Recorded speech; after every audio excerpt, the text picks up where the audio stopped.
అందరికీ నమస్కారం. మీరు చూస్తున్నారు టైమ్ 24x7. మరి ముందుగా చూసుకున్నట్టయితే భారత రాజ్యాంగ నిర్మాత, జ్ఞాన శిఖరం, కోట్లాది మంది ఆశాజ్యోతి డాక్టర్ బాబాసాహెబ్ భీమ్రావ్ అంబేద్కర్ గారి జయంతి సందర్భంగా ఈ రోజు మన ప్రోగ్రాం జరుపుకుందాం. అణగారిన వర్గాల గొంతుక, స్త్రీల హక్కుల రక్షకుడిగా బాబాసాహెబ్ చేసిన కృషి అనన్యం. ఆయన కేవలం ఒక వ్యక్తి కాదు, ఒక గొప్ప శక్తి. అటువంటి మహానీయుని స్మరించుకుంటూ నేటి మన ఈ కార్యక్రమాన్ని డాక్టర్ బిఆర్ అంబేద్కర్ జయంతి ప్రతి సందర్భంలో ఏప్రిల్ 14న జరుపుకుంటారు. భారత రాజ్యాంగ రూపశిల్పి, సామాజిక సంస్కర్త అయిన భీమ్రావ్ రామ్జీ అంబేద్కర్ 1891 ఏప్రిల్ 14న జన్మించారు. ఇది బాబాసాహెబ్ అంబేద్కర్ గారి 135వ జయంతి. అంబేద్కర్ జయంతిని కేవలం పుట్టినరోజుగానే కాకుండా దేశవ్యాప్తంగా వివిధ పేర్లతో జరుపుకుంటారు. సమానత్వ దినోత్సవం, కుల వివక్షకు వ్యతిరేకంగా మానవత్వం కోసం ఆయన చేసిన పోరాటానికి గుర్తుగా దీనిని జరుపుకుంటారు. జ్ఞాన దినోత్సవం, ఆయన అపారమైన పాండిత్యాన్ని గుర్తుగా మహారాష్ట్ర ప్రభుత్వం ఏప్రిల్ 14ను జ్ఞాన్ దివాస్గా ప్రకటించింది. ప్రభుత్వ సెలవు, భారతదేశం అంతటా ఈరోజు కేంద్ర మరియు రాష్ట్ర ప్రభుత్వాలు అధికారిక సెలవు దినంగా ప్రకటిస్తాయి. బాబాసాహెబ్ అంబేద్కర్ గురించి కొన్ని ముఖ్య వివరాలు తెలుసుకుందాం. భారత రాజ్యాంగ పితామహుడు, భారతదేశ అత్యున్నత శాసనమైన రాజ్యాంగాన్ని రూపొందించిన డ్రాఫ్టింగ్ కమిటీ ఆయన చైర్మన్గా వివరించారు. దళిత ఉద్యమ నేత, అణగారిన వర్గాల హక్కుల కోసం, అంటరానితనం నిర్మూలన కోసం ఆయన నిరంతరం శ్రమించారు. భారత రత్న, దేశానికి ఆయన చేసిన సేవలకు గుర్తింపుగా 1990లో భారత ప్రభుత్వం ఆయనకు మరణాంతరం భారత రత్నను ప్రకటించింది. మత మార్పిడి, 1956లో ఆయన తన అనుచరులతో కలిసి బౌద్ధ మతాన్ని స్వీకరించారు. అంబేద్కర్ అత్యున్నత విద్యను అభ్యసించిన భారతీయ మేధావులలో ఒకరు. ముంబైలోని ఎల్ఫిన్ స్టోన్ హై స్కూల్లో చదువుకున్న తొలి దళిత విద్యార్థి ఆయనే. బరోడా మహారాజు షాయాజీరావు గైక్వాడ్ సహాయంతో అమెరికాలోని కొలంబియా విశ్వవిద్యాలయంలో ఎంఏ పిహెచ్డి పూర్తి చేశారు. లండన్ స్కూల్ ఆఫ్ ఎకనామిక్స్ నుండి డిఎస్సి పట్టా పొందారు. న్యాయశాస్త్రంలో బ్యారిస్టర్ అండ్ లా పట్టా కూడా పొందారు. కుల వివక్షకు వ్యతిరేకంగా ఆయన చేసిన పోరాటం మరువలేనిది. మహా సత్యాగ్రహం, దళితులకు బహిరంగ చెరువులో నీరు త్రాగే హక్కు కోసం పోరాడారు. మనుస్మృతి దహనం, కుల వివక్షకు ప్రోత్సహించే గ్రంథాలను నిరసిస్తూ మనుస్మృతి దహనం చేశారు. బహిష్కృత హితకారిణి సభ, దళితుల విద్యావృద్ధి మరియు సామాజిక ఉన్నతి కోసం దీనిని స్థాపించారు. రాజకీయ మరియు రాజ్యాంగ సేవలు, రాజ్యాంగ ముసీదా కమిటీ చైర్మన్, భారత రాజ్యాంగాన్ని రూపొందించడంలో ఆయన పోషించిన పాత్ర చాలా కీలకం. అందుకే ఆయన్ని భారత రాజ్యాంగ పితామహుడు అని పిలుస్తారు. స్వతంత్ర భారత తొలి న్యాయ శాఖ మంత్రి, నెహ్రూ క్యాబినెట్లో మొదటి లా మినిస్టర్గా పనిచేశారు. రిజర్వ్ బ్యాంక్ ఆఫ్ ఇండియా ఆయన రాసిన the problem of the rupee పుస్తకంలో సూత్రాల ఆధారంగానే ఆర్బీఐ ఏర్పడింది. మత మార్పిడి మరియు చివరి రోజులు, హిందూ మతంలోని కుల వివక్షను నిరసిస్తూ 1956 అక్టోబర్ 14న నాగ్పూర్లో తన లక్షలాది మంది అనుచరులతో కలిసి బౌద్ధ మతాన్ని స్వీకరించారు. నేను హిందూగా పుట్టాను కానీ హిందూగా మరణించను, ఇది ఆయన ప్రసిద్ధి నినాదం. మరణం డిసెంబర్ 6, 1956. దీనిని మహాపర్వణ దివాస్గా జరుపుకుంటారు.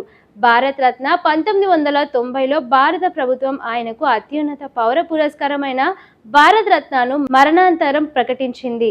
మహిళా హక్కుల కోసం హిందూ కోడ్ బిల్లు, అంబేద్కర్ మహిళల సమానత్వం కోసం ఎంతో తప్పించారు.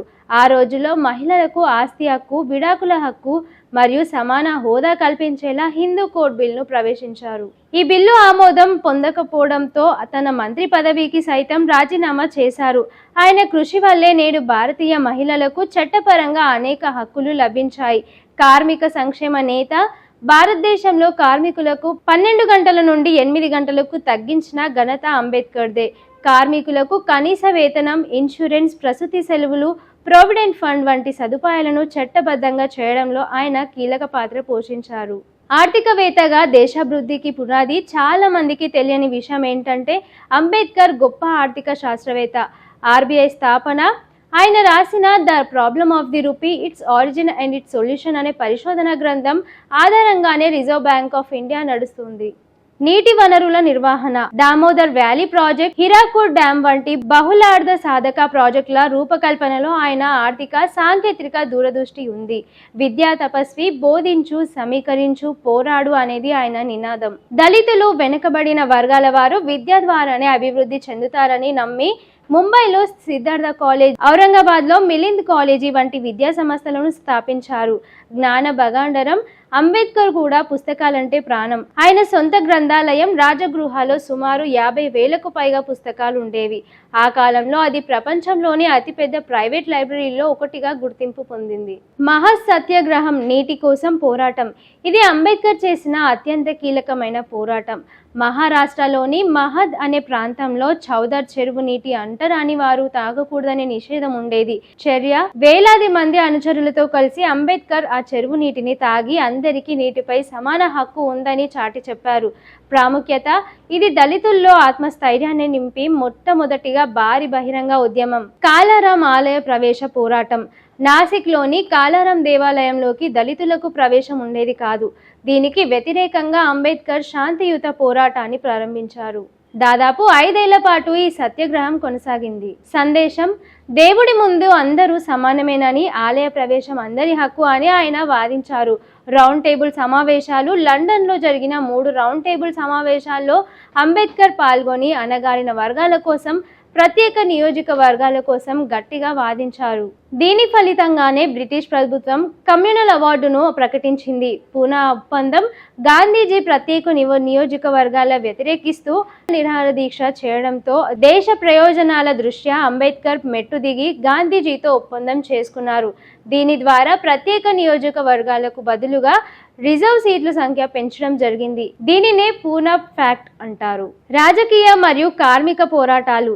ఇండిపెండెంట్ లేబర్ పార్టీ 1936లో ఈ పార్టీని స్థాపించి కార్మికుల హక్కుల కోసం శాసనసభలో గలమెత్తారు. మహిళా కార్మికుల కోసం, గనుల్లో పనిచేసే మహిళలకు రక్షణ, ప్రసూతి సౌకర్యాల కోసం చట్టాలు తేవడంలో ఆయన పోరాటం మరువలేనిది. మనుస్మృతి దహనం, అసమానతను, వివక్షను ప్రోత్సహించే మనుస్మృతిని ఆయన బహిరంగంగా దహనం చేశారు. ఇది సాంప్రదాయవాద భావజాలంపై ఆయన చేసిన గొప్ప మేధావితమైన దాడి. ఆయన పోరాట పద్ధతి. అంబేద్కర్ ఎప్పుడూ ఆయుధాలతో పోరాడలేదు.